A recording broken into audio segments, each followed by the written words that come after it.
রোজার ব্যাপারে যে আলোচনাটা তোমাদেরকে করতে চাই, রোজা জিনিসটা হচ্ছে, এটা হচ্ছে বলা হচ্ছে বেসিক্যালি রোজা বলে কোনো শব্দ নাই, এটা এটা হচ্ছে ফার্সি শব্দ।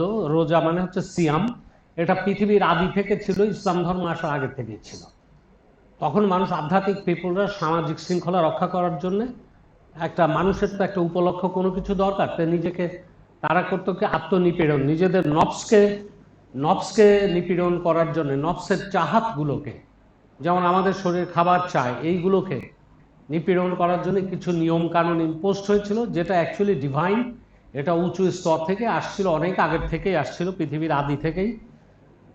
এটা হচ্ছে মানুষের শরীরের বিষয়। মানুষের শরীরের সেলগুলো ম্যাচুরিটির গতিটাকে স্লো করার জন্যে, শরীরের যাতে ফুড কম পড়লে পারে ম্যাচুরিটির গতি স্লো হয়ে যায়। তো সাধারণত স্লো হলে লংজিভিটি বেড়ে যায়। একটা কাঁচা আমকে যদি গাছে অনেকদিন রাখতে চাও, তাহলে তার যদি ভিটামিন কম হয়, তাহলে ওই আম তাড়াতাড়ি পাকে না। তো তোমরা যদি তাড়াতাড়ি বুড়ো না হতে চাও, এটা একটা সায়েন্টিফিক কারণ আছে, কিংবা রোগ শোক অসুবিধা এই সব থেকে দূরে সরতে চাও, প্লাস শরীরের মধ্যে জাপানি ওই যে ইয়েও আবিষ্কার করছে, এটা আস্তে আস্তে বের হচ্ছে, যে না খেয়ে থাকলে সিয়ামতে আমাদের শরীরের যে মৃত সেল প্রতি মুহূর্তে মারা যাচ্ছে, এই সেলগুলোকে জীবিত সেলরা খেয়ে ফেলে দেয়। তো এটাও একটা উপকারী বিষয়বস্তু।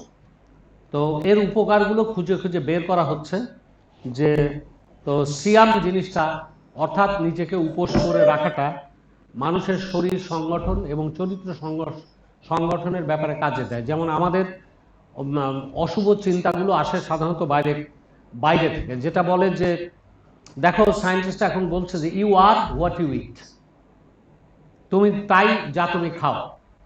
তার মানে তার মধ্যে কিছু কিছু জিনিসের খাদ্যদ্রব্য যেগুলো ভিতরে গিয়ে আমাদের শরীরে ইয়ে হয় না, অ্যাকসেপ্ট করে না, সেইগুলো হার্মফুল। আর কিছু কিছু, যেমন তাহলে যদি মনে করো আমার গরু খাই বলে গরুর প্রভাবটা আমাদের মধ্যে এসে, হ্যাঁ গরুর প্রভাবটা আমাদের মধ্যে তো বেশি জেনেটিক্যালি ধারণ করছি, তো ঠিক এরকম।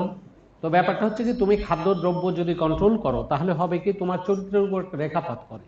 তুমি অনুভব করতে পারবে যে ক্ষুধার একটা জঠর জ্বালা, তীব্রতা, সেটা তুমি নিজের শরীরকে কষ্ট দিয়ে তুমি তোমার নিজের আত্মার শক্তিটাকে পাওয়ারফুল করার জন্য, এটা আত্মিকভাবে যদি নিজের শরীরকে কষ্ট দাও, তাহলে এটা হবে। তারপর ইন্দ্রিয়লব্ধ অনুভূতিগুলোকে তুমি যদি কন্ট্রোল করো, যেমন চোখের দেখাটা, সিয়ামের অর্থটা শুধু না খেয়ে থাকাই না, সিয়ামের অর্থটা হচ্ছে আল্লাহ তাআলা তোমাকে যা দিয়েছেন, তোমাকে স্পর্শ করার জন্য হাত দিয়েছেন, এই স্পর্শ পজিটিভ জিনিস স্পর্শ করবে, কোনো খারাপ জিনিস না, এক নাম্বার। তারপরে তুমি এটা স্পর্শ, তারপরে হচ্ছে চোখ দিয়ে তুমি দেখবে ভালো জিনিস, খারাপ না, গুড় দিকে চাইবা না, চাবা ফুলের দিকে। এই সমস্ত জিনিসগুলো থেকে নিঃসৃত যে সমস্ত, যে ইন্দ্রিয়লব্ধ যে কোনো সেন্স তুমি দেখছো, যেটার দিকে তাকাচ্ছ, যেমন গুয়ের দিকে নজর দিলে গুয়ের নেগেটিভ ফ্রিকোয়েন্সি তোমার মধ্যে এসে তোমার চিন্তার ভিতরে একটা আলোড়ন সৃষ্টি করবে, নাকে একটা গন্ধ সৃষ্টি করে, দুর্গন্ধের। ঠিক সেরকম তোমার চোখ দিয়ে দেখছো, কান দিয়ে একটা খারাপ কথা শুনছো, মুখ দিয়ে একটা খারাপ কথা বলছো, জিহ্বে দিয়ে একটা খারাপ জিনিস খাচ্ছ, এটাকে উপোস করার অর্থটা কি? বেসিক্যালি আমাদের সমস্ত ইন্দ্রিয়লব্ধ যে সেন্সুয়াল অর্গানগুলোকে সাসপেন্ড করে রাখা, কিছু দিনের জন্য সাসপেন্ড করে রাখলে তোমার ইন্দ্রিয় শক্তিগুলোকে পাওয়ারফুল হবে। তুমি দেখো সারাদিন যদি তুমি রোজা থাকো, তাহলে হয় কি, লেবুর গন্ধেতে তুমি উতলা হয়ে যাওয়া, বুঝতে পারছো? কি মনে হয় যে ইফতারের পূর্ব পর্যন্ত মনে হয় যে না, ইফতারগুলো কত টেস্টি, তারপর দুই এক টুকরো খেয়ে ফেলে, তখন আর দেখা যায় ওই জিনিসটা থাকে না, বুঝতে পারছো? তো এই যে তোমার ভিতরের যে অনুভূতি, আল্লাহ প্রদত্ত যে তোমার ইন্দ্রিয়লব্ধ যে অনুভূতিগুলো, যেগুলো আল্লাহ তোমাকে দিয়েছেন, সেইগুলোকে সংযত করা, নিয়মিত সংযত করা, পজিটিভ করাটাই হচ্ছে সিয়াম। তো এর সাথে সাথে তোমার চিন্তাটা, তুমি ইন্দ্রিয়লব্ধ ইয়ে দিয়ে তোমার যে চিন্তার মধ্যে আলোড়ন সৃষ্টি হচ্ছে, এই আলোড়নটা খুব সাংঘাতিক জিনিস। এইটা তোমাকে আলোকিত পথের সন্ধান দেবে, এটা তোমাকে এহদিনা সিরাতুল মুস্তাকিমের পথে রাখার জন্যে তোমাকে ইয়ে দেবে, অনুপ্রেরণা যোগাবে, এবং তোমার মানসিক যে ইয়েটা, শক্তিটা জমাবে। আর যে কোনো একটা, আমি একটা কাজ করছি, এটা সবসময় তোমার স্রষ্টার সাথে একটা সংযোগ স্থাপনের মাধ্যম। তুমি যে জিনিসটা বিশ্বাস করছো, রোজার মাস, এই রোজার মাসে আমি আমার স্রষ্টার সাথে সংযোগ স্থাপনের মাধ্যম হিসাবে আমি এটা গ্রহণ করছি, এটা অবশ্যই যে কোনো সাধারণ মানুষদের জন্য সাধারণ মানুষ যতক্ষণ আমরা দেহের মধ্যে আবদ্ধ রয়েছি, পঞ্চ ইন্দ্রিয়ের কারাগারে আমরা বন্দী, ততদিন আমাদের এই কতগুলো জিনিস রিচুয়াল করলে এটা আমাদের জন্য ভালো। তো রমজানটা, রোজা, নামাজ, যেগুলো যেটাই করো, রিচুয়াল জিনিসগুলো দীর্ঘকাল আগে থেকে পরম্পরাগতভাবে চলে আসছে। এটা মানব পৃথিবীতে আসার পরই এই সমস্ত জিনিসগুলো হয়েছে। তো করলে এগুলো ভালো ফলাফল বয়ে নিয়ে আসে। তুমি এগুলো এগুলো হচ্ছে পার্থিব ফলাফল। তোমার শারীরিক জগতে মানুষ যখন আছো, শারীরিক জগতের ফলাফল। তো শারীরিক জগতের যে কারণগুলোকে যদি নিয়ন্ত্রিত করো, তাহলে তোমার মানসিক জগতের একটা effect, every cause must have an effect, একটা এফেক্ট আসে এবং তোমার একটা নূতন কজ আসার রাস্তা ওপেন হয়ে যায়। তো কাজেই এই সিয়ামটা সম্পূর্ণরূপে ভালো। তবে ওই যে মোল্লারা যেটা করে, নিঃশ্বাস নেওয়া করা যাবে না, মুখ ব্রাশ করা যাবে না, সারাদিন একটি মানুষ পানি না খেয়ে ভাত নিয়ে খেয়ে থাকে, 5 বার ব্রাশ করলেও কোনো ক্ষতি না, ওই পেস্ট দিয়েই ব্রাশ করবা। এগুলো আনলে ইয়েরা ওরা বের করছে, মুখ দিয়ে দুর্গন্ধ ফন্ধ যেন না বেরোয়। টাং ক্লিন করবা, জিহ্বা ক্লিন করবা, ব্রাশ করবা, মুখ দিয়ে যাতে দুর্গন্ধ না করে, আরো পরিচ্ছন্ন থাকার চেষ্টা করবা। তার কারণ আমরা আমাদের আত্মাটাকে পরিশুদ্ধ করার ব্যবস্থা করছি। সে দেহ আর মানুষের মুখ, যে মুখ দিয়ে কথা প্রকাশ করলে দুর্গন্ধ বেরোয়, সে মুখ তো নিশ্চয়ই এটা না, তা এই ধরনের কোনো ইয়েও নাই। তুমি সবসময় রাখবে যে মিসওয়াক করো, করো, মানুষের সামনে খ্যাক খুক করো, এই যে এই সমস্ত জিনিসগুলো হচ্ছে এই নোংরামিগুলো, ইতরামু, এগুলো বলা হচ্ছে অশিক্ষিত এবং আনডেভেলপ কান্ট্রির মানুষদের জন্য এগুলো হচ্ছে নোংরামি। দেখো বিদেশে এরকম হাঁচি দিলেও মুখটা এরকম করে টাউল দিয়ে ধরে এক্সকিউজ মি বলে। আমরা বলি আলহামদুলিল্লাহ, বলো আলহামদুলিল্লাহ, ভালো জিনিস, খুব ভালো, আল্লাহর শুকরানা, হাঁচি বের হয়ে গেল, অনেক জীবাণু বেরিয়ে গেল, তুমি বলো, এটাও খুব ভালো ইয়ে। কিন্তু এক্সকিউজ মি তুমি বলো কারোর সামনে ওরা দাঁত খিলাল করে না, খ্যাক করে না। আমাদের দেশে সব মুসলমানরা তো লোকের সামনে মিসাক করতেছে, এগুলো হচ্ছে নোংরামি, এগুলো হচ্ছে আনসিভিলাইজড, অসভ্য কালচার। এই অসভ্য কালচারকে নিয়ন্ত্রণ করার জন্য তো মানুষের শরীরের কিছু সবসময় খেতে যখন যা ইচ্ছা খাওয়ার টেন্ডেন্সি থেকেই মানুষের ভিতরে হয় কি একটা এলোপাতাড়ি ভাব সৃষ্টি হয়। এটাকে নিয়ন্ত্রণ করা অবশ্যই খুব ভালো জিনিস।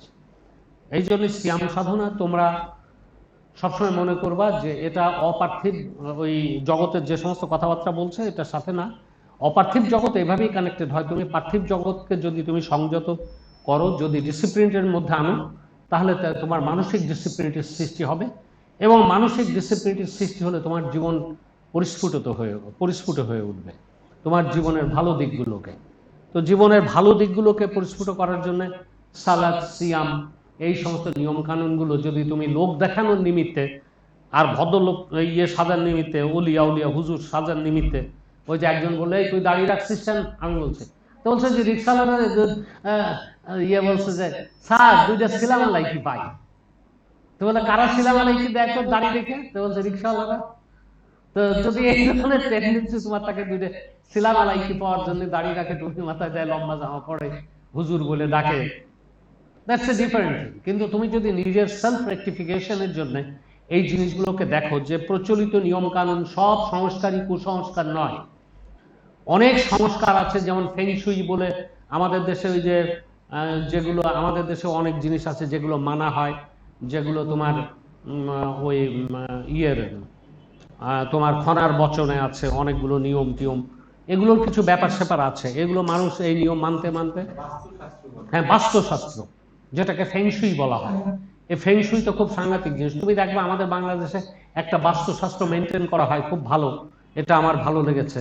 যেমন কোন টয়লেটই দেখবা পূর্ব পশ্চিমমুখী নাই, সব টয়লেটগুলো উত্তর দক্ষিণমুখী। দেখো, খেয়াল করে দেখো, এগুলো হচ্ছে আমার পাওয়ার অফ অবজারভেশন। যারা বাড়ি তৈরি করে এবং ইঞ্জিনিয়াররা, আর্কিটেক্টরা এই জিনিসটা কিন্তু, হ্যাঁ পশ্চিম দিকে পায়খানা প্রস্রাবের কারণেও তারা একটি চরিত্রের একটা সংশোধন করছে। তো একটা জিনিস আসলে পশ্চিম পূব তো আপেক্ষিক, ওই গ্লোবের উপরে তুমি যেদিকেই মাথা দাও, সিজদা যেদিকেই দাও, ওই কাবার দিকে যাবে, তার কারণ রাউন্ড শেপের জায়গায় আমরা আছি।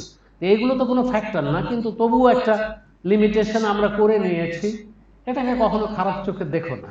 আর আমরা হচ্ছে এমনই একটা লিবারাল, যেমন আমি ওই যে হুজুরকে দিয়েছি, অনেকে আমরা ইসলামপন্থী কোরআনপন্থী বলে দেখাচ্ছে। তো আমার এখানে অনেক লোক আসে, তারা মনে করে আমাদের দলে ভিড়াবো, কিন্তু আমাকে কারোর দলে ভিড়ায় কেউ আমার বাংলাদেশে এমন কেউ নাই যে আমার মুর্শিদ হতে পারে। তার কারণ আমি হচ্ছে মুর্শিদে আজম। তার কারণ কোরআনের প্রথম জিনিসটাই হচ্ছে ইয়াসিন ওয়াল কোরআনুল হাকিম, জ্ঞান গর্ভ। বিজ্ঞান থেকে বিতরিত হয়ে বক্তৃতা দূরীভূত হয়ে বক্তৃতা দিতে এসে যদি 5 মিনিট ধরে যদি কোনো সূরা ফাতিহা আর তিলাওয়াত করতে থাকো, তাহলে পাবলিকের কি শোনাবা? আমাদের এখানে হয়েছে না এরকম? মানে দাড়ি মাড়ি রেখে তিনি দেখাচ্ছেন রাহমাতুহু ওয়া বিসাল্লি আলা রাসূলিহিল কারীম, যেগুলো কোনো মিনিংলেস। আল্লাহ সুবহানাহু ওয়া তাআলা, আল্লাহ তো বলে না, যে অথবা বিধাতাও বলছে না, কেউ বলছে আল্লাহ সুবহানাহু ওয়া তাআলা। এই সমস্ত মিনিংলেস ব্যাপার স্যাপার যেগুলো মানুষের বেসিক্যালি মনে করে না, এইগুলো দেখানো জিনিসগুলো রাখা খুবই খারাপ। তুমি নিভৃতে তোমার প্রভুকে ডাকো, প্রভুর স্মরণে নিভৃতে। আল্লাহ বলছেন না যে নিভৃতে তুমি আমাকে ডাকো। নিভৃতে ডেকেছিল আমাকে জুন্নুন, অন্ধকারে সে আমাকে ডেকেছিল, আমি তার আহ্বানে সাড়া দিইনি। আসলে আল্লাহ কিন্তু সাড়া দেওয়ার জন্য বসে আছেন, আমরা ডাকতে পারি না। আমরা ডাকার প্রসিডিওরটাই, পদ্ধতিটাই জানি না।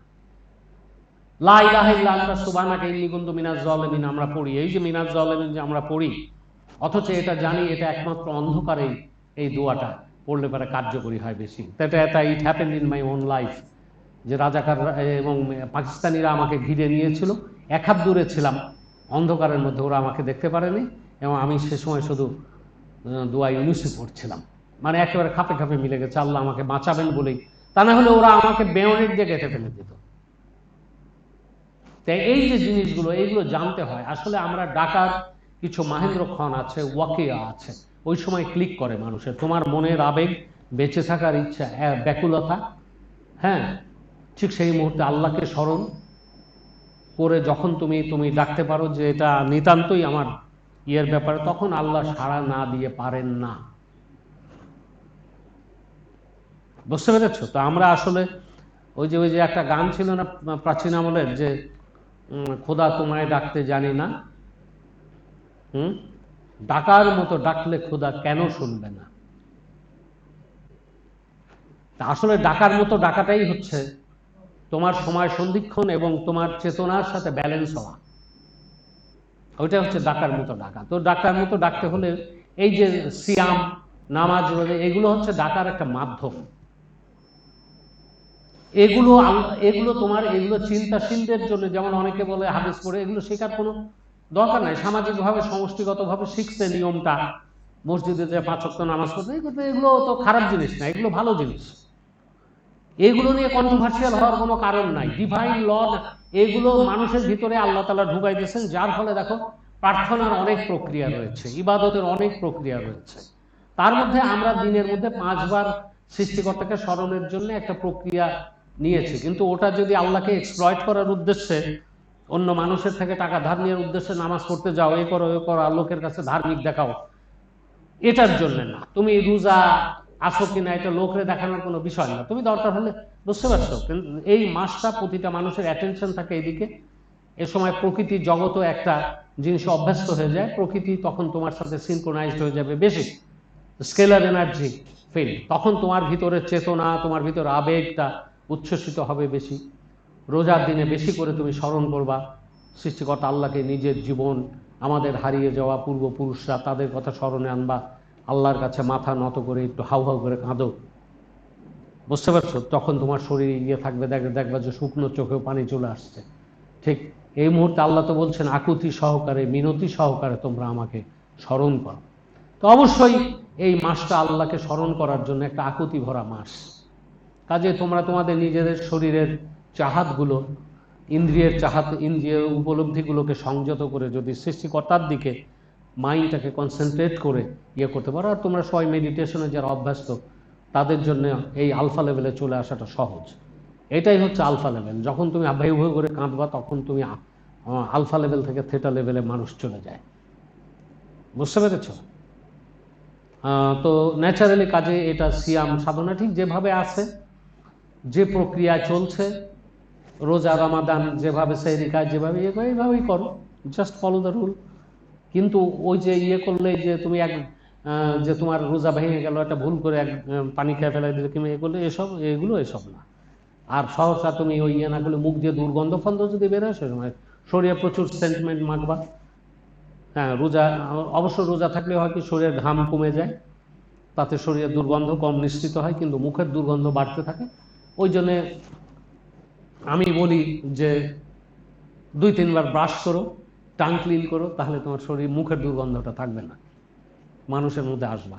আর ওই যে তোমার ওই যে পেস্ট দেবো কি না, ওগুলো বাজে জিনিস। পেস্টের স্বাদে রোজা ভঙ্গ হয় না, ওসব বাজে কথা। হ্যাঁ, পেস্ট মেজ দিয়ে ভালো করে নর্মালি ইয়ে করবা, কোনো রকম ইয়ে করবে না। সমস্ত জিনিস সহজ সরল মধ্যপন্থা অবলম্বন করবা।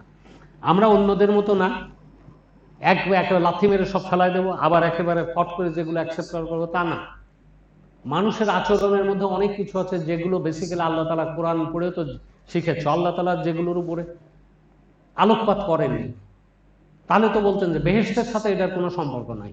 তুমি নামাজ পড়ো আর রোজা রাখো, এটার সাথে বেহেশতের বেসিক্যালি কোনো সম্পর্ক নাই, এবং সততারও কোনো সম্পর্ক নাই। তারপর দুনিয়ার অসৎ লোকরাই ওই মানুষকে দেখায় নামাজ পড়ে বেশি, বুঝলে, অসৎ লোকরা।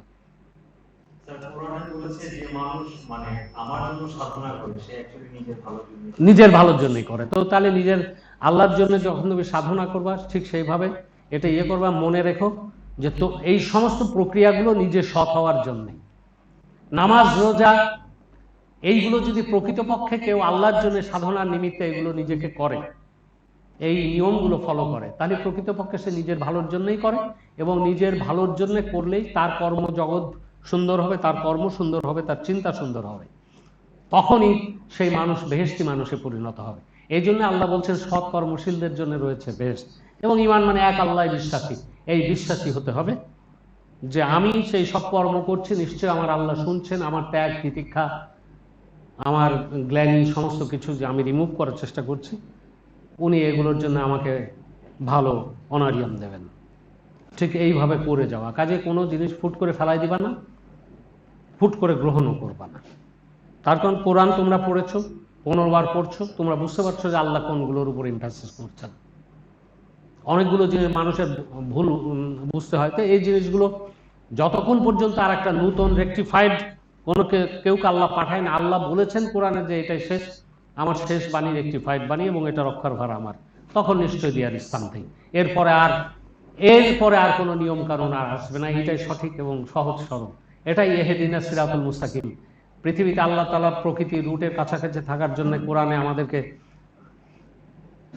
5 বার আমরা যতগুলো নামাজ পড়ি, নফল নামাজ পড়ি, সূরা ফাতিহা পড়বই। আর সূরা ফাতিহাতে আমাদের প্রথম চাওয়াটাই হচ্ছে ইহদিনাস সিরাতুল মুস্তাকিম, অর্থাৎ সহজ সরল পথের উপর আল্লাহ আমাদেরকে প্রতিষ্ঠিত করে। তার মধ্যে আমাদের চিন্তা ভাবনাটা সহজ সরল হতে হবে, সেটাই হচ্ছে আল্লাহর কাছে আমাদের চাওয়া। এবং এটা যখন আমার জীবনে আসবে, তখন জীবন সহজ সরলভাবে সুপ্রতিষ্ঠিত হবে, এবং সেটাই আল্লাহর কাছে টেনে নিয়ে যাবে। ঠিক আছে? তো তোমরা আজকে এখান থেকে শুরু করো। আজকে আমাদের মিলাদ মাহফিল আছে, যে মিলাদ মাহফিলটা আমরা লাইভেও দেখাবো।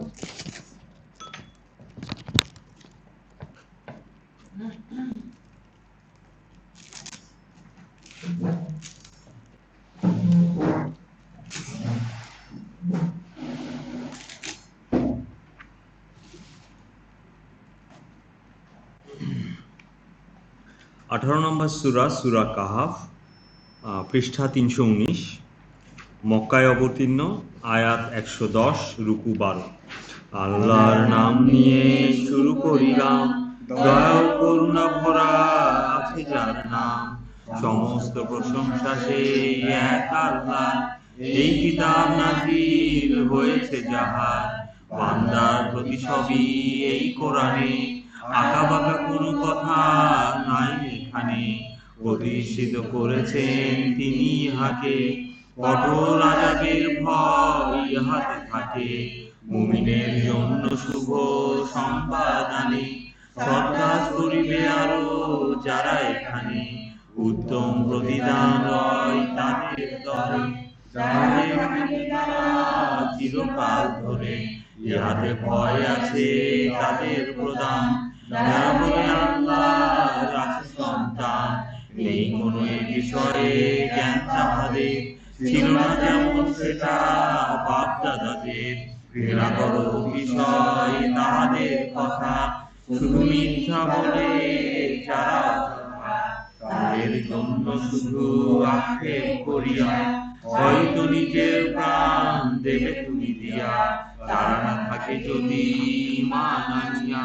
যা কিছু দিয়েছি আমি এই দুনিয়াতে, সবই যাহা কিছু শোভা বাড়াতে, মানুষের পরীক্ষারও হয় যাহাতে, কর্মে শ্রেষ্ঠ হয় বোঝা যাবে তাতে। রহিয়াছে যাহা কিছু পৃথিবীর পরে, গাছ বিনা মাঠে দেব পরিণত করে। এই কথা তোমার কি কবু মনে হয়? বুয়া ও রহিমের যারা অধিবাসী রয়, নিদর্শন আমার এক তারা বিস্ময়। পাহাড়ের গুহায় যখন আশ্রয় নিল, তখন যুবক সবাই দোয়া চাইল, বিধাতা মোদের করো রহমত দান, ঠিক কাজ করিবার দাও সন্ধান। রাখিয়া দিলাম তাদের আমি সে গুহায়, কয়েক বছর ধরে সেখানে যায়। যাবতীয় তাহাদের করিলাম পরে, এই কথা আমি আরো জানিবার তরে। সঠিক নির্ণয় করে কোন সেই দল, অবস্থান কাল নিয়ে তাহারা সকল বর্ণনা করি আমি তোমার কাছে। সঠিক ঘটনা তাদের যত কিছু আছে, কয়েকটি যুবক এমন ছিল যাহারা ঈমান রবের প্রতি এনেছিল তারা। তাদের আমি আরো সৎ পথে নিয়ে চলার শক্তি দিলাম শেখা বাড়িয়ে, করিয়ে দিলাম তাদের দৃঢ় অন্তর। তারা বলিল উঠে দাঁড়াবার পর, আসমান জমিনের রব পালক কারো, তাকে ছাড়া ইবাদত করিব না কারো। ইবাদত করি যদি আর কারো প্রতি, কাজ হবে ওইরূপ গর্হিত অতি। তাদের স্বজাতি এই লোকজন, আল্লাহ ছাড়া উপাস্য বহু করেছে গ্রহণ। তারা সব আসে না কেন প্রমাণ নিয়ে, ইবাদত যাদের করে তাহারা গিয়ে। কে আর তার চেয়ে বড় জালিম তাহলে, আল্লাহকে নিয়ে যারা মিথ্যা বলে। যখন পৃথক সেটা বলে তোমরা, তাদের থেকেও তাদের উপাস্য যারা, যাদের ইবাদত করে আল্লাহকে ছাড়া, আশ্রয় গুহাতে নাও তোমরা এখন। তোমাদের রহস্য রহমত যখন দিবেন তোমাদের প্রতি করে বিস্তার, ব্যবস্থা করিবেন কাজ সফল করার। যখন দেখিবে হয় সূর্য উদয়, গুহাতে ডান দিকে পাশ কেটে রয়। আবার যখন যায় অস্তাচলে, বাম দিকে যায় কেটে সূর্য ঢলে। অথচ গুহার তারা চত্বরে ছিল, আল্লাহর অন্যতম নিদর্শন রহিল। সেই লোকই হেদায়েত পাইয়া থাকে, যাহাকে তিনি গোমরাহ করেন আরো। পাবে না দেখাতে পথ সাহায্য কারো, দেখিলে ভাবিবে তাদের আছে জাগিয়া। আসলে সবাই তারা রহে ঘুমাইয়া, তাদের পাশ ফিরিয়ে দিতাম। কখনো ডাইনে তাদের, কখনো বাবাম, তাদের কুকুর ছিল গুহার দ্বারে।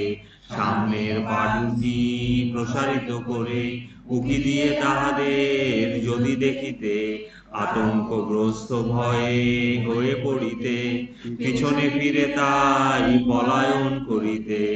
অতঃপর দিলাম তাদের জাগ্রত করে, জিজ্ঞাসা করে যেন পরস্পরে। তাদের মধ্যতে বলে একজন, অবস্থান করিলে হেথা কতক্ষণ? একদিন আছি মোরা কেউ কেউ বলে, অথবা দিনের কিছু অংশ বলা চলে। কেউ বলে রবেরই ভালোই জানা রয়, এখানে রয়েছি সবাই কতটা সময়। এখনই তোমরা মোদের লোক একজন, মুদ্রা দিয়ে করো শহরে প্রেরণ। পবিত্র খাবার যেন সেখানে গিয়া সবার জন্য আনে সেখানে গিয়া। কাজ সে করে যেন বুদ্ধির সাথে, তোমাদের সংবাদ কেহ পায় না যাতে।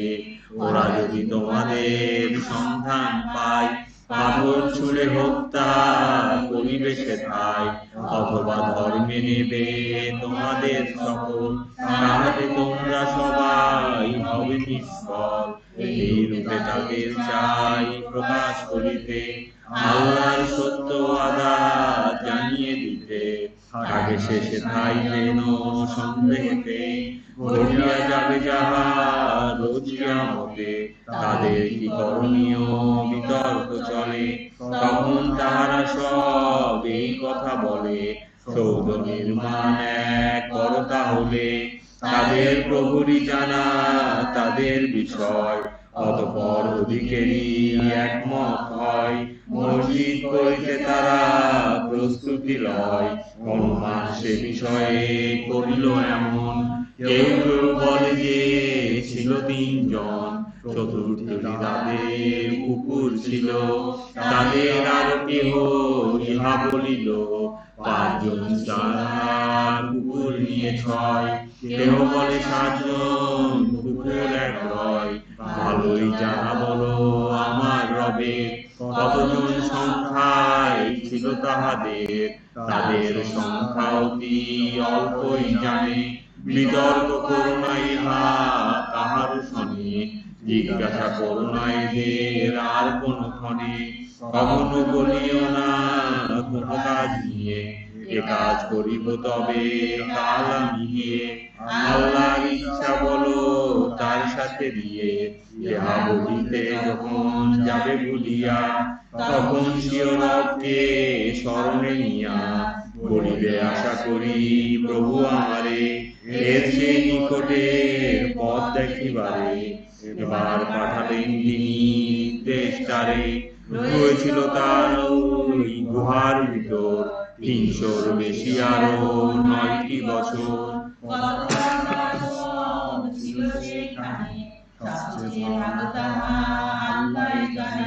দর্শক শ্রোতা তিনি অতি চমৎকার, সাহায্যে ছিল না কেহ তিনি ছাড়া। ক্ষমতার শরীর কারো করেন না তাহার, কিতাব পাঠ করে দাও শুনিয়ে। পৌঁছালো যাহা তোমাতে গিয়ে, নাই কেহ তার বাণী বদলিয়ে দেয়। তাকে ছাড়া পাবে না কোনো আশ্রয়, মগ্ন থাকো তুমি তাদের ভিতরে। সকাল সন্ধ্যায় যারা ইবাদত করে, নিজের রবকে খুশি করিবার তরে। পার্থিব জীবনের বিলাস কামনায় তোমার দৃষ্টি যেন সেদিকে না যায়। তাদের উপর হতে অন্য কোথায়, মান্য করুণা তারে জেল কেমন। গাফেল করেছি যাকে আমায় স্মরণ, প্রবৃত্তি নিজের যে চলে মানিয়া। কার্যকলাপ যার সীমা ছাড়িয়া, সত্য আগত বলো রবের হতে। ঈমান আনুক যার ইচ্ছা মতে, কুফরিও করুক সে ইচ্ছা যাহার। নিশ্চয়ই আগুন আছে প্রস্তুত আমার, তাদের জন্য তাহা ঘিরে ধরিবার। তেষ্টায় পানি যদি চাই তাহারা, দেওয়া হবে গলিত ধাতুর ধারা।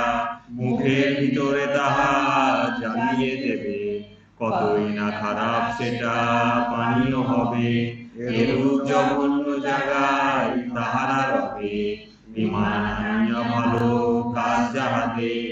বিনষ্ট শ্রমের ফল করি না তাদের, বাসের উপযোগী চিরকাল ধরে। রেখেছি তাদের তরে জান্নাত করে, পাদদেশে নহর যেথা বয়ে চলে যায়। সোনার কাফন হবে পরানো সেথায়, পোশাক করিবে সব তারা রেশমের। মিয়ার সাজানো পালঙ্কে তারা বসিবে গিয়ে, সেথায় আরাম সবাই হেলান দিয়ে। কতই না চমৎকার হবে তাদের বিনিময়, সুন্দর কতই না সেথা আছে আশ্রয়। উপমা দাও তুমি ওই 2 দুজনের, আঙুর বাগান দিলাম একটি লোকে, দুইটি বাগান রাখি তাহাকে দিয়া, খেজুর গাছ ছিল সেথা ঘিরিয়া, সর্ষের ক্ষেত তার মাঝে রাখিয়া, উভয় বাগানে ফল যেত বলিয়া, কোনটির হতো না ফসল কম করিয়া, দুইটি বাগানের মাঝখান দিয়ে প্রবাহিত করে দেই ঝর্ণা নিয়ে, অনেক সম্পদ আরো তারে থাকে, একদা বলিল তার সাথী যাহাকে, সম্পদ তোমার চেয়ে বেশি মোর রয়, ধনে জনে শক্তিশালী আমি নিশ্চয়, নিজেরই প্রতি তার জুলুমের ফলে বাগানে প্রবেশ করে এই কথা বলে, কখনো মনে হয় না আমার এ বাগান কোনোদিনও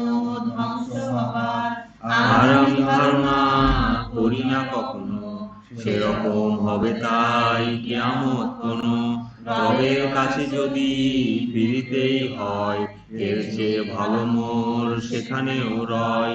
সাথী তার সে কথার বলে উত্তরে, বলে কেন তার সাথে কুফরি করে, সৃষ্টি করেছেন তিনি তোমাকে, শুক্র হতে যাহা মাটি আগে থাকে, প্রমাণ নয় তারপর তিনি ঠিক মতো, পূর্ণ মানুষে দিলেন করে পরিণত, বিশ্বাস আছে মোর এক আল্লাহর, শরীক আর কারো করি না তাহার।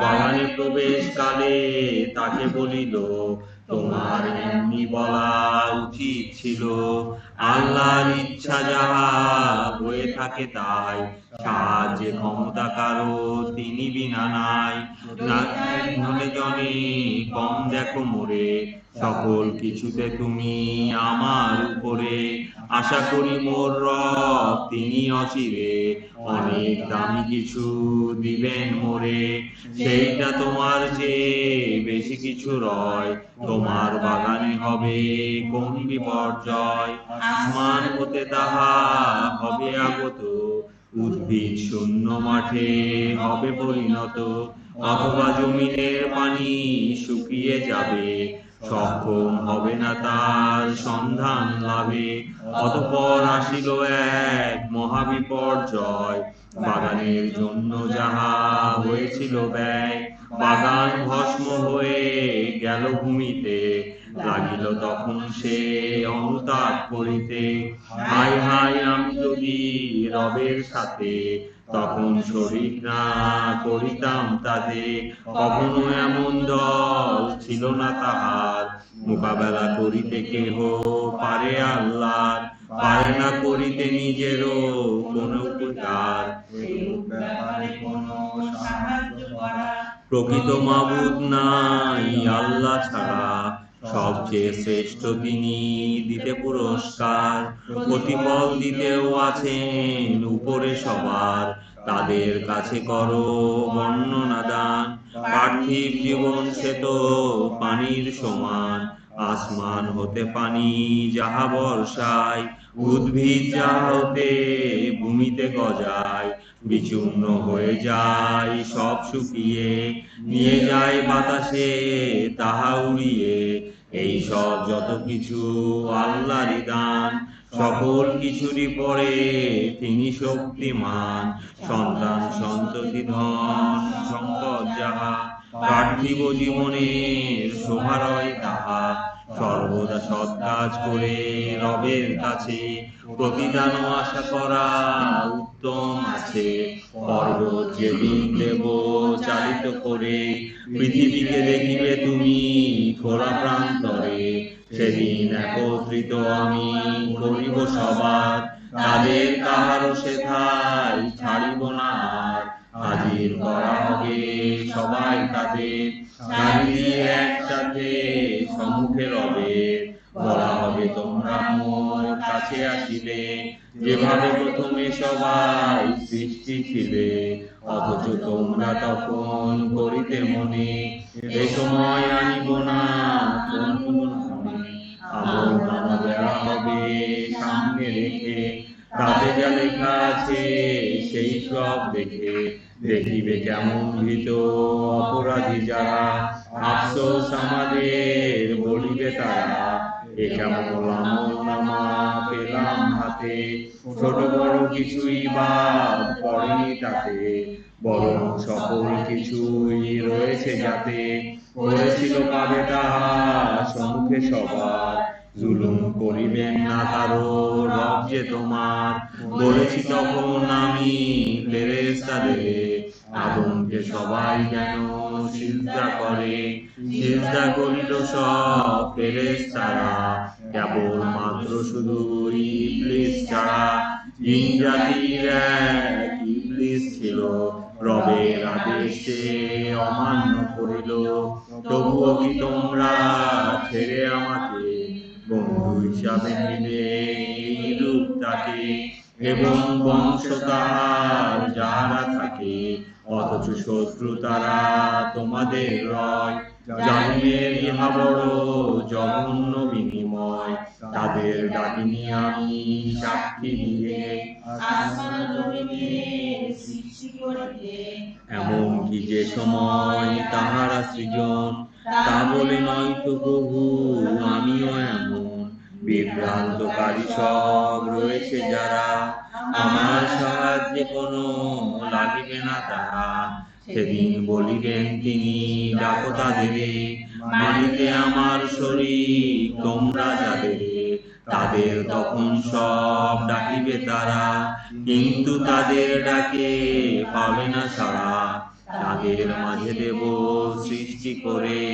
সেথায় এক অন্তরায় বড় গহ্বরে, গুনাহগার দোজখের পাবে দর্শন, বুঝিয়া ফেলিবে সব তাহারা তখন, পতিত হতে হবে তাদের যেথায়, পালাবার কোনো পথ রবে না সেথায়, মানুষের জন্য আমি এই কোরআনে বিভিন্ন উপমা সব রাখি এখানে, বাণী মোর বিশদ ভাবে বর্ণনা ভরা, মানুষেরই স্বভাবই হলো তর্ক করা, হেদায়েত আসার পরে ঈমান আনিতে, রবের কাছে তাহাদের ক্ষমা চাহিতে, মানুষ বিরত থাকে এই অপেক্ষায়, আগের মানুষের মতো ব্যবহার চায়, অথবা সামনে তাদের গজব এসে যায়, রাসূল দিগকে আমি থাকি পাঠিয়ে, সতর্কতার শুভ সংবাদ দিয়ে, অনর্থক কথা সব নিয়ে কাফেরেরা, বিতর্কের সৃষ্টি বহু করে তাহারা, সত্যকে বাধা দিতে এই সব দ্বারা, আমার আয়াতে সব দেখানো যে ভয়, সেইগুলো তাহাদের আছে ঠাট্টার বিষয়, রবের উপদেশ দেয়া যে আয়াত দিয়ে, তাহা হতে যারা নেয় মুখ ফিরিয়ে, পূর্বে কৃত কাজ যারা ভুলে রয়, জালিমকে আর বড় তার চেয়ে হয়, অন্তর ঢেকেছি তাদের পর্দার দ্বারা, কোরআন বুঝিতে যেন পারে না তারা, তাদের কানে মোর ছিপিয়াছে মারা, আসিতে তাদের ডাকো যদি সৎ পথে, আসিবে না সেখানে তারা কোনো মতে, পরম ক্ষমাশীল রব আরো দয়াময়, তাদের দিন যদি মনিতে চান, তখনই করিবেন তিনি গজব প্রদান, প্রতিশ্রুত সময় আছে তাহাদের তরে, লুকানোর জায়গা তারা পাবে না পরে, ধ্বংস করেছি সব আমি তাহাদের, জুলুম করেছিল যারা সেই নগরে, ধ্বংস করিতে আমি সেই লোকজন, একটি সময় ঠিক করেছি তখন, মুসা তার যুবক দুই সাথীকে বলে, যাইতে থাকিব আমি অবিরত চলে, দুইটি সাগরের মিলনস্থলে, যতদিনে সেখানে আমি পৌঁছে না যাই, দীর্ঘ সময় ধরে চলিব সদাই, চলিতে চলিতে তারা সেটা পৌঁছিয়া, মাছের কথা সব গেল ভুলিয়া, মাছটি তখন এক সুড়ঙ্গ পথে, পথে চলে যায় মাছ সাগরে, সেই জায়গা তারা পার হয়ে গেলে, তখন মুসা তার সাথীকে বলে, খাবার আনো কিছু বহন করে, বড়ই ক্লান্ত মোরা এই সফরে। সাথী বলে, আপনি কি লক্ষ্য করেছেন, যখন পথের পাশে আশ্রয় নিলেন, ছিলাম মাছের কথা আমি ভুলে গিয়ে, শয়তানি রেখেছিল মরে ভুলিয়ে। অবাকজনক ভাবে মাছটি সাগরে চলে গেল নিজের করা পথটি ধরে।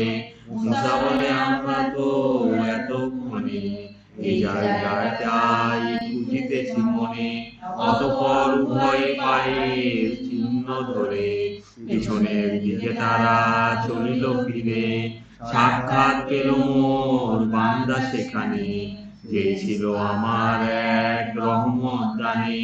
শিক্ষা দিয়েছি যারে বিশেষ জ্ঞানী, মুসা এক শর্তে বলিল তাকে, জ্ঞান যা শেখানো আছে আপনাকে, তাহলে শেখাবেন আপনি আমায়। অনুমতি দেন যদি সাথে চলি তাই। কিছুতে বলিল তুমি ধৈর্যের সাথে, থাকিতে পারিবে না মোর বর্ষায়। কেমন করে বা তুমি এমন বিষয়ে ধৈর্য ধারণ করে থাকিবে রয়ে। জ্ঞান যাহা নেই তাহা মানিয়া রয়ে। মুসা বলে, আমাকে খোদার ইচ্ছায় আপনি ধৈর্যশীল পাবেন সেথায়। আপনার আদেশ আমি মানিব যে তাই। বলে সে, তুমি যদি নিজ ইচ্ছাতে এখনো থাকিতে চাও আমার সাথে, প্রশ্ন করো না কোনো তুমি যেন আমায়, যতক্ষণে কিছু আমি বলি না তোমায়। চলিতে লাগিল পথ উভয় তখন, একটি নৌকায় তারা করে আরোহণ। নৌকাটি তখন সে ফুটা করে দিল, ছিদ্র করিলেন কেন মুসা বলিল, নিজের কি ডুবিয়ে দিবেন, অতীব মন্দ কাজ এটা করিলেন। বলিল সে, আমি কি বলিনি তোমায়, কিছুতেই ধৈর্য তোমার হবে না রাখায়। মুসা বলে, ভুলে যাহা পেরেছি করে, নিবেন না দয়া করে অপরাধী মোরে। কঠোরতা দিলেন না আমার উপরে। চলিতে চলিতে এক বালক দেখিল, তখন সে তাহাকে হত্যা করিল। মুসা বলে, নিষ্পাপী একটি জীবন শেষ করিলেন যাকে আপনি এখন। হয়নি যাহা কোনো প্রাণের বিনিময়, মহা এক অন্যায় আপনার রয়। বলে সে, বলিনি কি এমন করে, থাকিতে পারিবে না ধৈর্য ধরে। মুসা বলে, এরপর যদি আপনাকে কোনো কিছু বিষয়ে মন প্রশ্ন থাকে, রাখিবেন না তবে সাথে আমাকে। আমার পক্ষ হতে আপনি এখন শেষ সীমা অভিযোগ মুক্ত যে হন। অবশেষে উভয়ে তারা চলিতে লাগিল, একটি জনপদে এসে পৌঁছিল।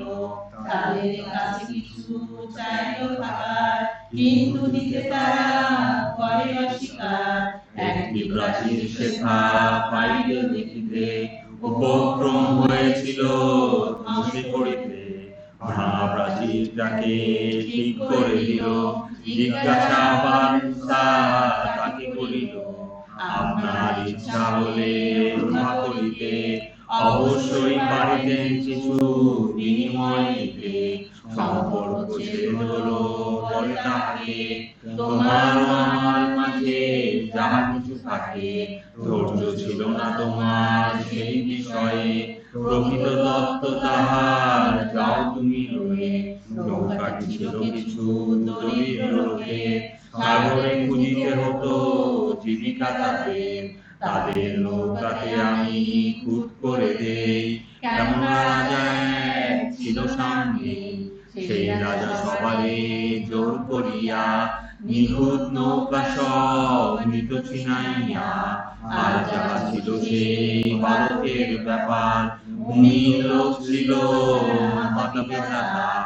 আশঙ্কা করিলাম আমি যে সেথায়, তাহার কুফরিয়া অবাধ কোথায়। তাদের সে প্রভাবিত করিয়া ফেলায়। অতঃপর ইচ্ছামোর বিধাতার দান, বদলে আরেক তারা পাবে সন্তান। তার চেয়ে মহৎ তার পবিত্রতা নিয়ে, ঘনিষ্ঠতর হবে ভালোবাসা দিয়ে। প্রাচীরের ব্যাপার ছিল এই নগরে, জীবন ছিল দুটি এতিম বালকের। দেয়ালের মাঝে রহে লুকানো সে ধন, তাদের পিতা ছিল নেককারী জন। সুতরাং তব রব দয়া দেখাইতে, ইচ্ছা করিলেন ধন সেথা রাখিতে। অতঃপর তাহাদের হলে যৌবন, বের করে নিবে তারা নিজেদের ধন।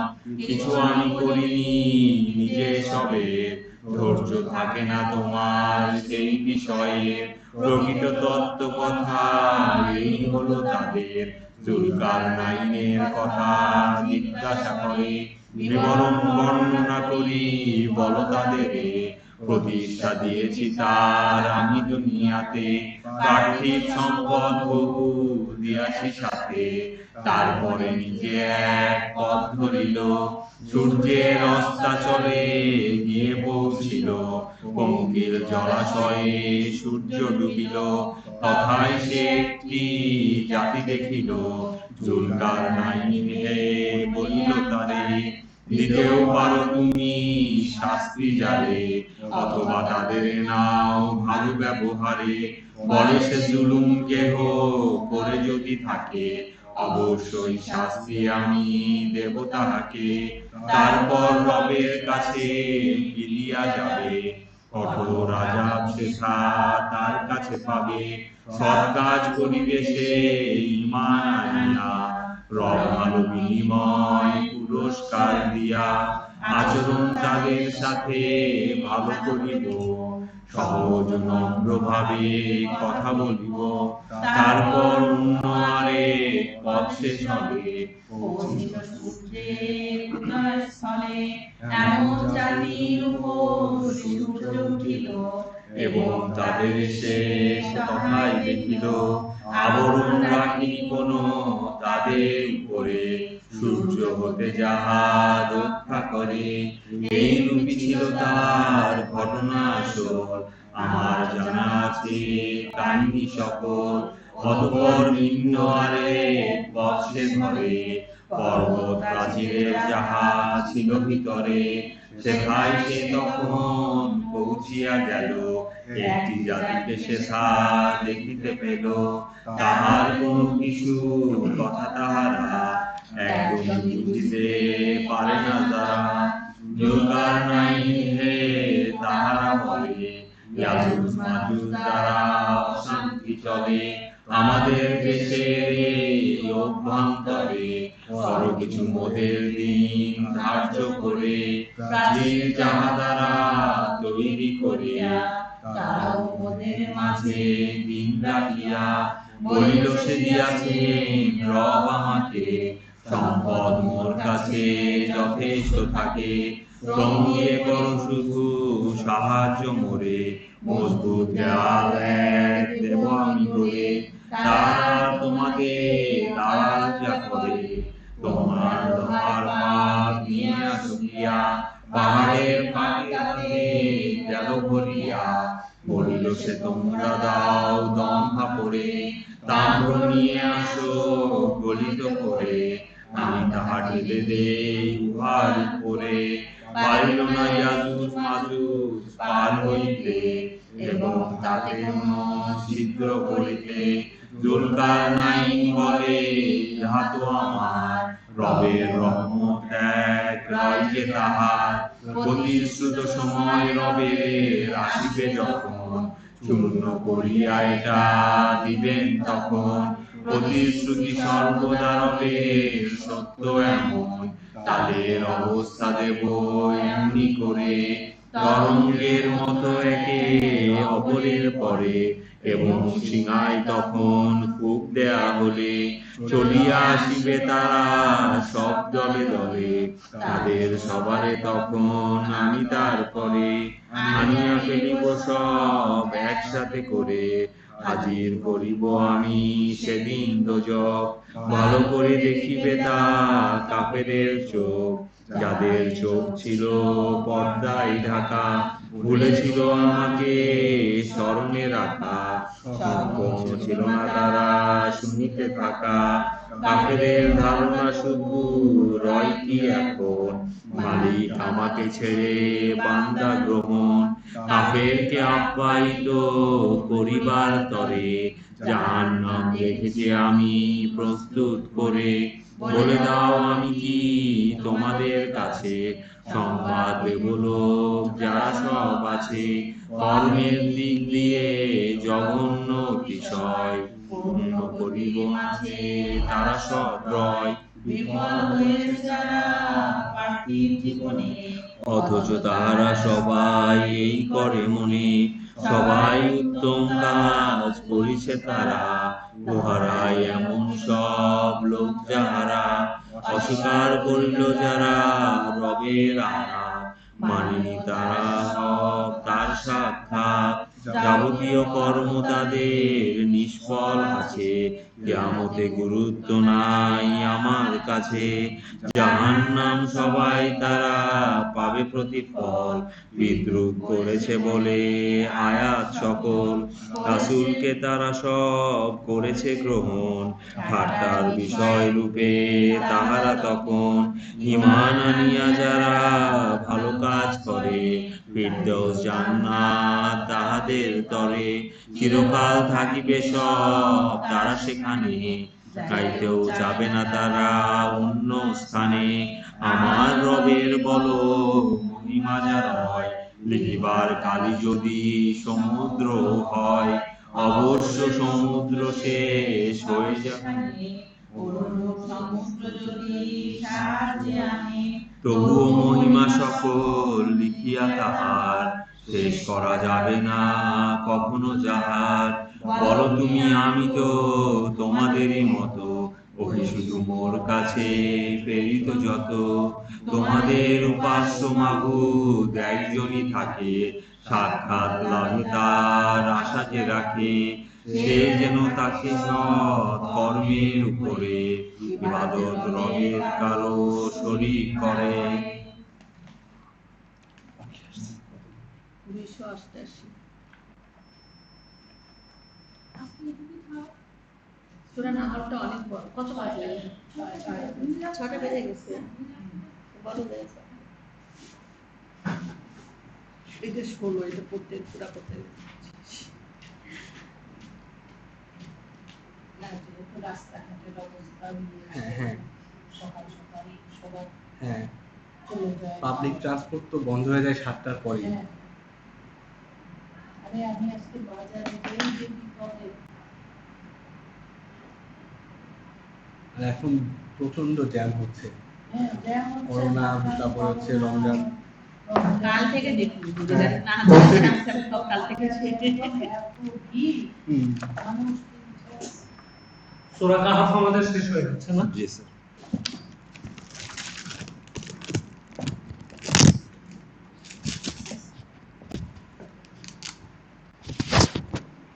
আলহামদুলিল্লাহ, সূরা কাহফ আমাদের শেষ হয়ে গেছে। আজকে আমাদের মিলাদ মাহফিলটা লাইভে যাবে। মোনাজাতটাও যেহেতু রোজারে, মোনাজাতটাও আমরা লাইভে দিই নাকি আজকের। মনিরা যারা যারা ওই ফেসবুকে কমেন্ট করছে ওদের সব নাম লিখে রাখো, শবনম সাইদ কে কে যারা ইয়েটে করছে ওদের নামটাও দোয়াতে যাতে বলবো। যারা আমাকে কমেন্ট, যারা দেখছে আর কি, সোজা কথা, যাদের নাম কমেন্টে আসছে ওদের নামগুলো দিয়ে দাও। তো আমরা সূরা কাহফ ইজ এ ভেরি ইম্পর্টেন্ট সূরা। সূরা কাহফটার একটা ব্যাপার আছে, বিষয়টা কেন নাজিল হয়েছিল। সূরা কাহফটা হচ্ছে কিছু ইহুদি পণ্ডিতেরা যখন রাসূলুল্লাহ সাল্লাল্লাহু আলাইহি ওয়াসাল্লামকে পরীক্ষা করার জন্য যে উনি বেসিক্যালি শেষ নবী কিনা, এটাকে জাস্টিফাই করার জন্য তারা বলছিল শেষ নবীর কাছে তো সব মেসেজই থাকবে। অ্যাকচুয়ালি সেই ব্রাদারহুডদের কথা বলো, যাদেরকে সম্রাট দরায়ুস, সে ছিল এক তোমার মূর্তি পূজার ও সূর্য পূজার বাদশা। সে তাদের অত্যাচারে তারা যখন সত্যের পথে, আল্লাহর পথে, তাদের একটা গ্রুপ যখন তৈরি হয়েছিল, তাদেরকে মেরে ফেলতো এবং তাদেরকে তাড়া করেছিল, তারা পালিয়েছিল। 7 জন, মতান্তরে 20 জন, মতান্তরে নানান রকম মতামত আছে, সেটা ইহুদি পণ্ডিতরা শুধু জানতো। তো তারা রাসূল সাল্লাল্লাহু আলাইহি ওয়াসাল্লামকে, উনি অ্যাকচুয়ালি সেই পণ্ডিত কিনা, ইহুদিদের এই সিক্রেসিটা, তার কারণ ইহুদিরা তো অ্যাকচুয়ালি ইসলামকে এমব্রেস করেছিল, তারাই প্রথম ইব্রাহিমেরই বংশধর। তো তখন রাসূলুল্লাহ কয়দিন করার পরে ওহী এসে কনফার্ম হলো। ওহী আসার পরে উনি যে ওহীটা পেয়েছিলেন সেইটাই সূরা, সেটাই হচ্ছে সূরা কাহাফ। কাহাফ হচ্ছে এখন ওটা বোঝা যাচ্ছে, অনেকে মনে করে যে লেবানন, অনেকে মনে করে এটা ইউরোপের মধ্যে, হ্যাঁ নানান রকম কথা প্রচলিত আছে।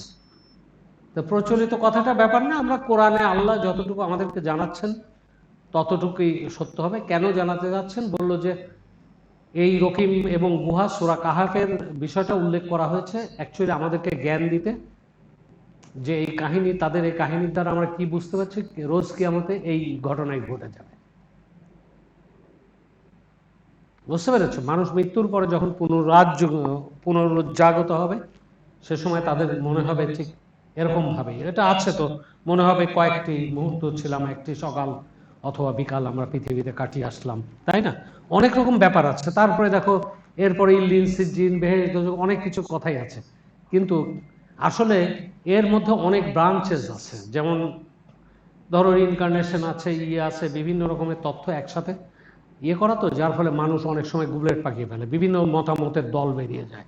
একজন একটা আয়াত দেখে বলেছে এই আয়াতে তো আল্লাহ বলছেন এইটা, তাহলে আর এক আয়াতে, বেসিক্যালি আর এক আয়াত দেখতে গেলে দেখা যায় যে পুরো রিভার্স, তাই না? তো কোরআনে বিপরীতমুখী অনেক কিছু নাই, আমরা আবার কোরআনেই আছে, কিন্তু আমরা রিভার্স কেন দেখি বিপরীতমুখী?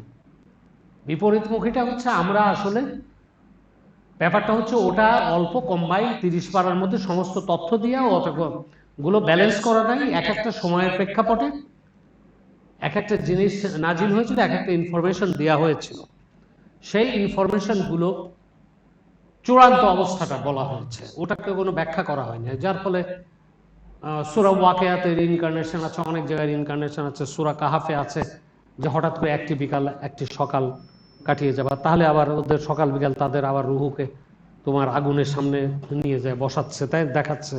তো তাহলে ব্যাপারটা এরকম না? আবার মনে হবে কোরআনেই আবার আছে যে মনে হবে যে তারা হঠাৎ করে ঘুম ভেঙে উঠলো, তাই না? তো তাহলে ব্যাপারটা কেমন জগা খিচুড়ি না?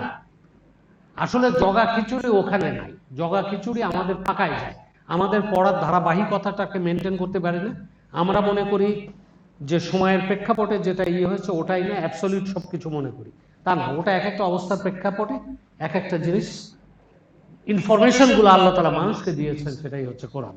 তো কাজে এটা অনেকে, এই জন্যে অনেক নাস্তিক যারা আছে, যারা কোরআন মানে না, করে না, বোগাস বলে, বলছি কোরআনে এক এক জায়গায় এক এক কথা আছে, আবার লেখা আছে যে আমি কোরআনে কোনো বিপরীতমুখী কথা নাই। দুনিয়ার বিপরীতমুখী কথা ভর্তি কোরআনে। এখন বুঝতে হবে তো বিপরীতমুখীটা কি কারণে, কেসটা বুঝতে পারছো? কোরআনে বিপরীতমুখী কথা নাই ভর্তি, তারপরে কোরআনে বলা হচ্ছে যে কোরআনে কোনো বিপরীতমুখী কথা নাই, তাই না? স্যার, কোরআনে যে একটা জায়গায় বলা হচ্ছে যে আমি মানুষ, মানে মানুষের এই জীবনটা খেলাধুলা ছাড়া আবার কিছু না, আবার বলছে আমি সৃষ্টি কোনো কিছু অর্থ করি অর্থ করি না। তো তার আমি সৃষ্টি, আমি কোনো কিছুই খেলার ছলে করি। এক জায়গায় বলছেন যে এই পৃথিবীটা খেলাধুলা ছাড়া কিছুই নয়, আবার আরেক জায়গায় বলছেন, এটা নিয়ে তো আমরা বিশাল আলোচনা করেছি, আবার আরেক জায়গায় বলছেন, ওটা আমার কাছে ওই ডকুমেন্টারিও আছে ওটা, আবার আরেক জায়গায় বলছেন আমি এই পৃথিবীতে অনর্থক কিছু সৃষ্টি করিনি। তো তার মানে কি? তার মানে ব্যাপারটা হচ্ছে প্রিন্সিপাল অফ আনসার্টেনিটি, ওই হাইজেনবার্গের সূত্র, কোয়ান্টাম মেকানিক্স, এই সমস্ত তথ্যগুলো, এইগুলো মানুষ বুঝতে পারে না। আর বিজ্ঞান ছাড়া কোরআন কখনো বোঝা সম্ভব না, লেটেস্ট বিজ্ঞান ছাড়া। তো যাই হোক, তোমরা এখন গেট রেডি, আমরা এখন চলে যাব।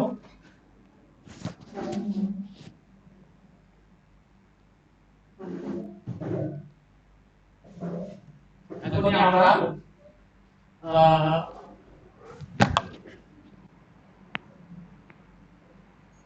মিলাদ মাহফিলে চলে যাব।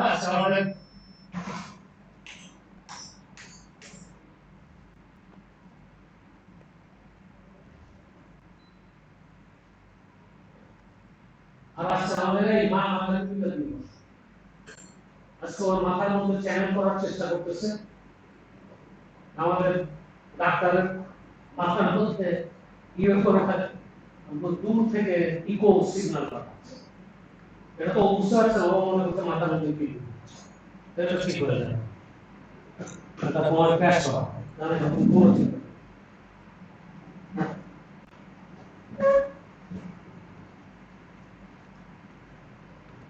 বোনেরা যারা যারা ইয়ে পাঠাইছে দেখতেছে তাদের নাম তার সব লিখে।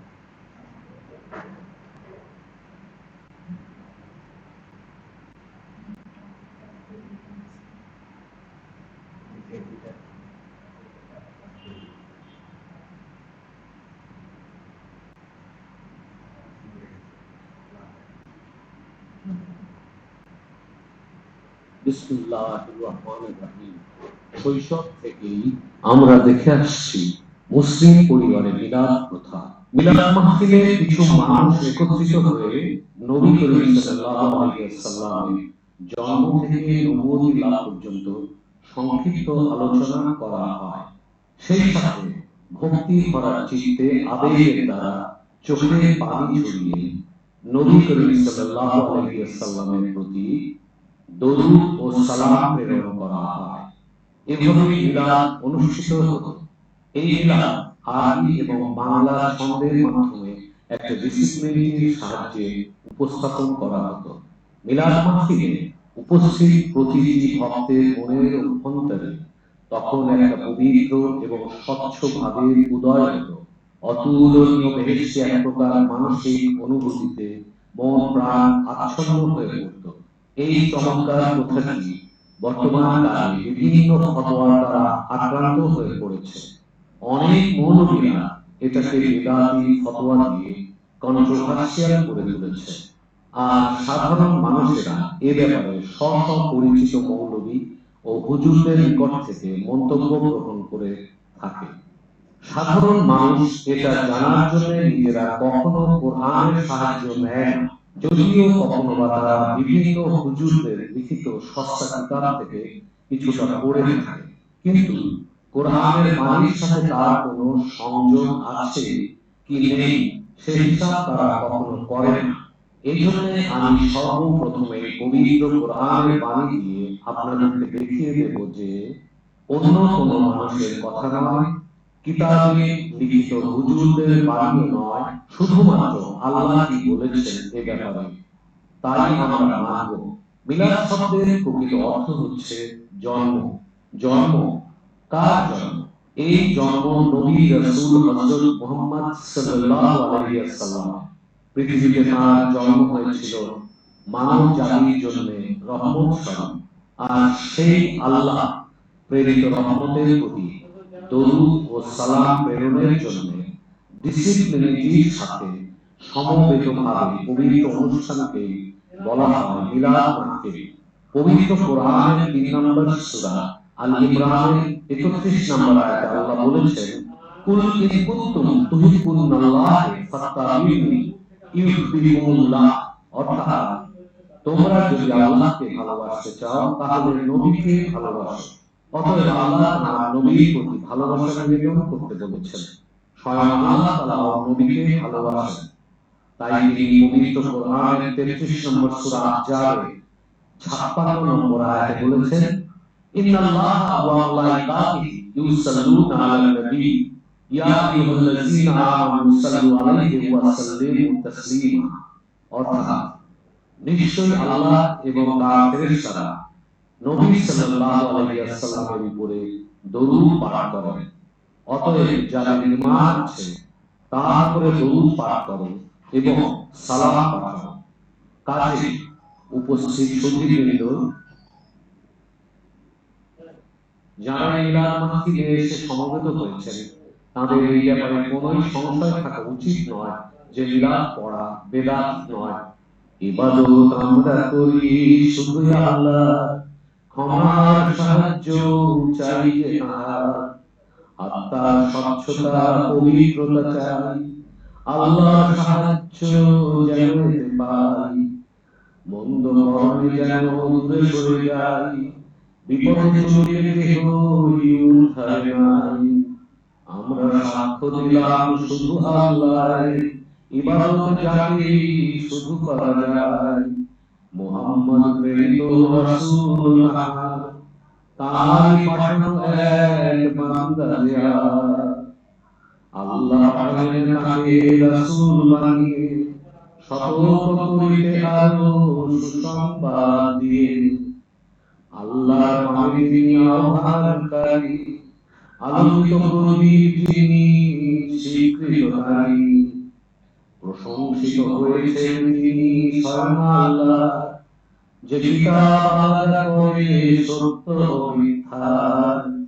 সে কিতাবের নাম হলো আল কোরআন, যার উপরে আল্লাহ নিজেই দরুদ বর্ষান। ফেরেশতারাও যাহাতে করে গুণগান, সমবেত এখানে ইমানদারগণ, দরুদ তার উপরে কর বর্ষণ। সাল্লাল্লাহু আলা মুহাম্মদ, সাল্লাল্লাহু আলাইহি ওয়াসাল্লাম, সাল্লাল্লাহু আলা মুহাম্মদ। এবার সঞ্চালন আসসালাতু আলা মিতালাতি ওয়ালাইলু সামি উখরাতি, সাল্লাল্লাহু আলা মুহাম্মদ, সাল্লাল্লাহু আলাইহি ওয়াসাল্লাম, সাল্লাল্লাহু আলা মুহাম্মদ।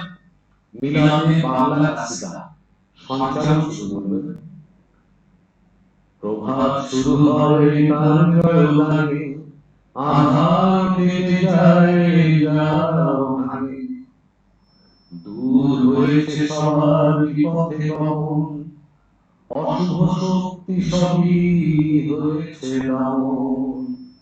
সাল্লাল্লাহু আলা মুহাম্মদ, সাল্লাল্লাহু আলাইহি ওয়াসাল্লাম, সাল্লাল্লাহু আলা মুহাম্মদ। সঞ্চালন করবে এবার মর্যাদা জ্ঞান যত উচ্চ মানে, নিয়ামত এসে গেল প্রভুর দ্বারে, পথহারা ছিল যত মানব জাতি, এসে গেল সমুজ্জ্বল আলোর বাতি। নিয়ামত নিয়ে মানবের কাছে, সঠিক পথে যেথায় নিশানা আছে। সাল্লাল্লাহু আলা মুহাম্মদ, সাল্লাল্লাহু আলাইহি ওয়াসাল্লাম, সাল্লাল্লাহু আলা মুহাম্মদ। মর্যাদা পেল তার উম্মত সকলে, সমগ্র মানব জাতি যার ছায়াতলে। আল্লাহ সালাম পাঠান তার সব কাজে, ডাকিলেন আল্লাহ তাকে সবে রাজে। রাসূল এলেন তার উম্মত দলে, শান্তির বার্তা সহ বিশাল তোলে। হেদায়েতের আলো তিনি দিলেন ছড়িয়ে, উদ্ভাসিত হল চাঁদ সেই আলো নিয়ে।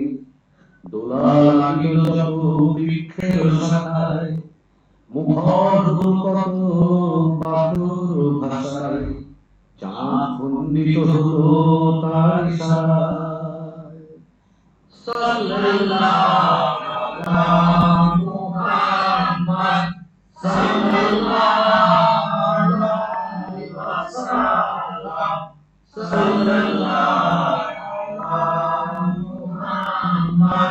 তুমি যে দেশের আলো, নিভিয়া গেল যত আঁধার কালো, তোমার আগমনে প্রিয় নবী, তোমার পরশে জাগিয়া উঠিল সবই, আসিবে শান্তির বার্তা নিয়ে, মানবের দিলে তুমি দরদ দিয়ে, দরুদ পড়ি তার হৃদয় খুলিয়া, বুকের ভিতরে মোদের ওঠে উথলিয়া, কাঁদিয়া উঠিল প্রাণ আবেগে ভরিল গিয়া। আল্লাহুম্মা সাল্লি আলা সাইয়্যিদিনা নবিয়ানা মুহাম্মাদ ওয়া আলা আলি সাইয়্যিদিনা রাসূলানা মুহাম্মাদ। এমনই অতি তিনি ছিলেন একজন, পথে তিনি একদা চলিতেন যখন, রাখিত বুড়ি পথে কাটা পাতিয়া, নবীজির কষ্টে বুড়ি হাসিত লুটাইয়া, নবীজি সবই বুঝিয়াও দিতেন না গালি।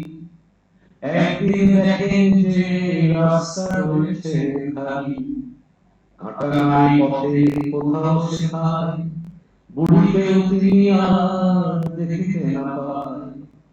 নবীজি খুঁজিতে তারে কুটিরে গিয়া, দেখিলেন বুড়িটি অসুস্থ মাটিতে রয়েছে শুইয়া, নাই কেহ করিতে তারে সেবা করিবার, পাইল পরশ বুড়ি নবীর সেবা।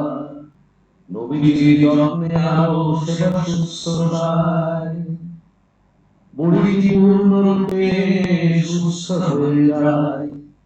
এমনই নবী ছিলেন তিনি আমাদের, নমুনা ছিলেন তিনি যত মানবের, তার উপরে দরুদ ও সালাম স্বয়ং আল্লাহ পাঠান।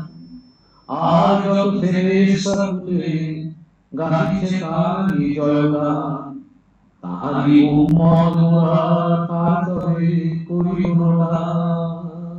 আল্লাহুম্মা সাল্লি আলা সাইয়্যিদিনা নবিয়ানা মুহাম্মাদ ওয়া আলা আলি সাইয়্যিদিনা রাসূলানা মুহাম্মাদ। মায়ের গর্ভে রাসূল ছিলেন 2 মাস, তাহার পিতা তখন হলো যে জীবন নাশ। আমিনা মায়ের পেটে 9 মাস হলে রাসূল ভূমিষ্ঠ হলেন এই ধরাতলে। এবারে সকলে উঠে দাঁড়িয়ে সমবেত ভাবে বলতে হবে, ইয়া নবী সালাম আলাইকা, ইয়া রাসূল সালাম আলাইকা, ইয়া হাবিব সালাম আলাইকা, সালাওয়াতুল্লাহ আলাইকা।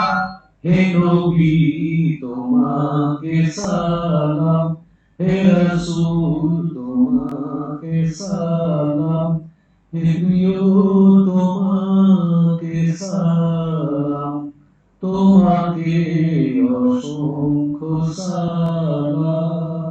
ইয়া নবী সালাম আলাইকা, ইয়া রাসূল সালাম আলাইকা, ইয়া হাবিব সালাম আলাইকা, সালাওয়াতুল্লাহ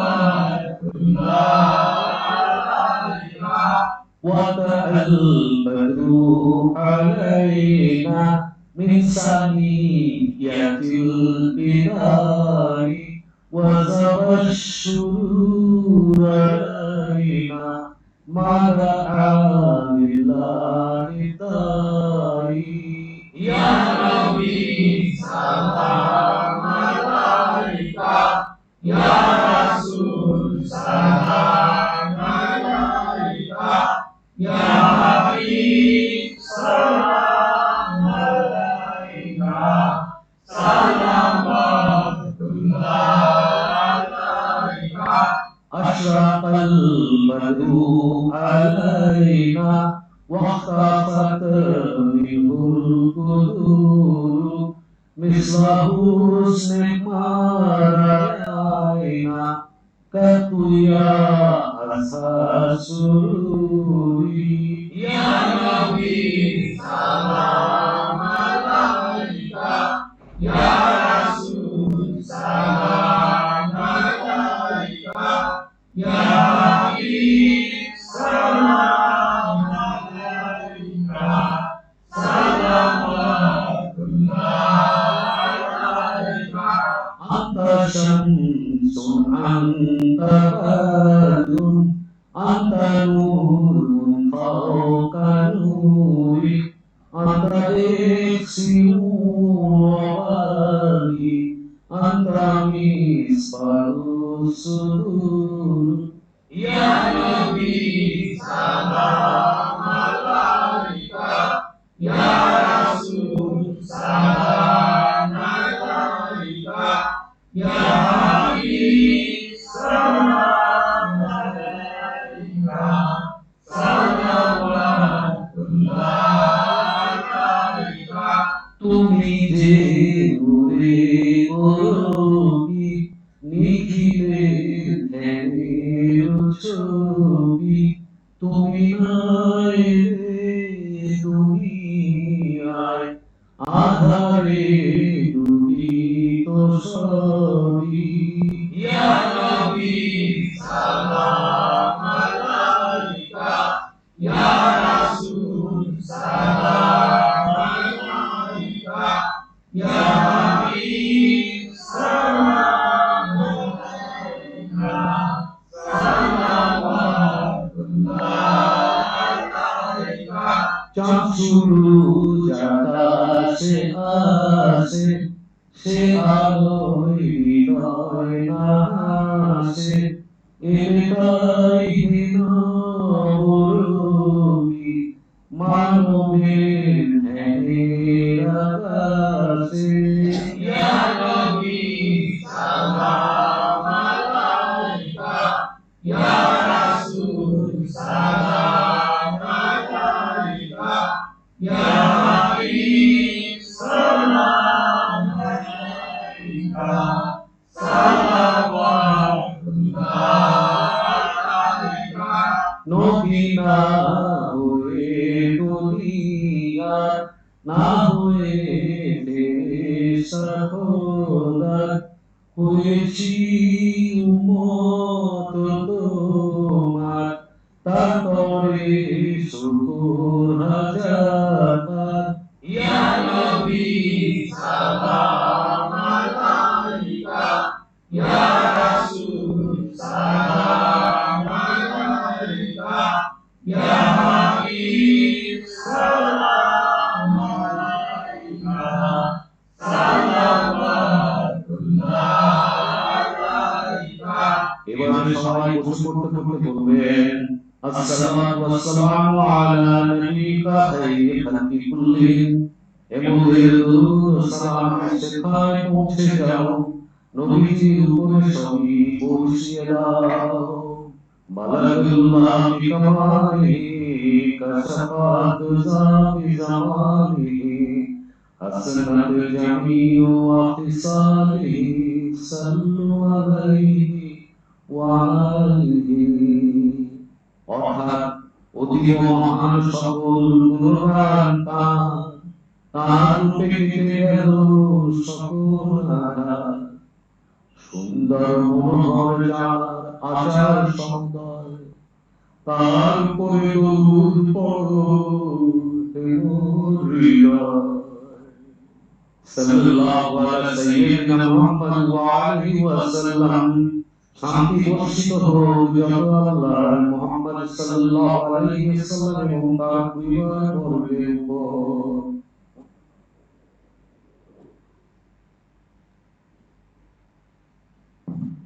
আমাদের পবিত্র মিলাদ মাহফিল প্রিয় নবীর সামনে আজকে কোরআন পাঠের পরে এগুলো সোমবারে আমরা সাধারণত মিলাদ মাহফিলের আয়োজন করে থাকি সেটা সাধারণত লাইভে দেখানো হয় না, আজকে দেখানো হলো বিশেষ অনুরোধে। আমি আশা করছি